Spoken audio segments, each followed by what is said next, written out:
వేదిక టీవీ ప్రేక్షకులకు స్వాగతం. మనం ప్రస్తుతం ఉమ్మడి వరంగల్ జిల్లాలో ఉన్నాం. ప్రస్తుత రేవంత్ రెడ్డి పాలనపై ప్రజల అభిప్రాయం ఏముందో మేము ముందు చూడడానికి ప్రయత్నం చేస్తాం. మీ పేరమ్మా? రజితమ్మ.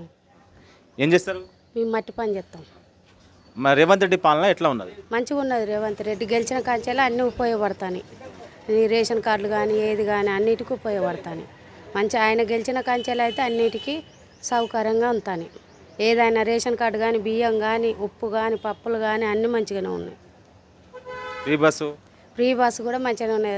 టాపిక్ పోతాను వస్తాను, అన్నీ మంచిగానే ఉన్నాయి. ఎక్కడికంటే అక్కడికి పోతాను వస్తాను. కరెంటు ఉచిత కరెంటు జీరో.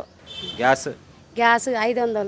గ్యాస్ కూడా మాకు 900 తీసుకుంటాను, 400 మాకు అకౌంట్లో పడతాను, 520 తీసుకుంటాను. అన్నీ ఉపయోగం ఉన్నాయి, మంచిగానే ఉన్నాయి. రేవంత్ అన్న గెలిచింది మంచిగానే ఉంది. మీ పేరు? నా పేరు బండి పెదలక్ష్మి. రేవంత్ పాలన ఎట్లుందమ్మా?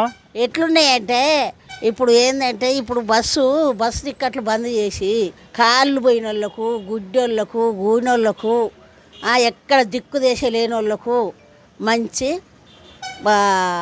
వాళ్ళకు ఈ పింఛన్లు ఇవ్వాలి. ఇండ్లు లేని వాళ్ళకు ఇండ్లు కట్టి ఇవ్వాలి, పింఛన్లు పెంచాలి. అందరికి పెడితే ఇప్పుడు ఒక నౌకరు ఉన్న వాళ్ళకు అదే బస్సు టిక్కెటే. అందరికి పెడితే ఏం సుఖం ఏడిచింది? కొట్టుకొని సత్తాండ్రి, కాళ్ళు ఇరుగుతాండే, రెక్కలు ఇరుగుతాండే. అదేమన్నా సుఖం ఉన్నదా? పెట్టినవు, పెడితే సుఖం ఏం లేదు. అది పేదోళ్ళకు వర్తించాలి ఏది చేసినా, కానీ అందరికి వర్తించేటట్టు చేస్తుంది.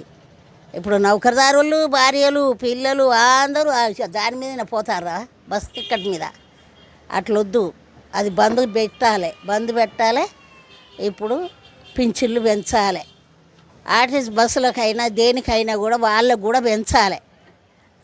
మరి అట్లా పెంచకపోతే ఆయనకు ఎట్లా ఉంటుంది చెప్పు? వాళ్ళకి ఎట్లుంటుంది? మళ్ళీ గెలవాలంటే ఎట్లా గెలవాలి?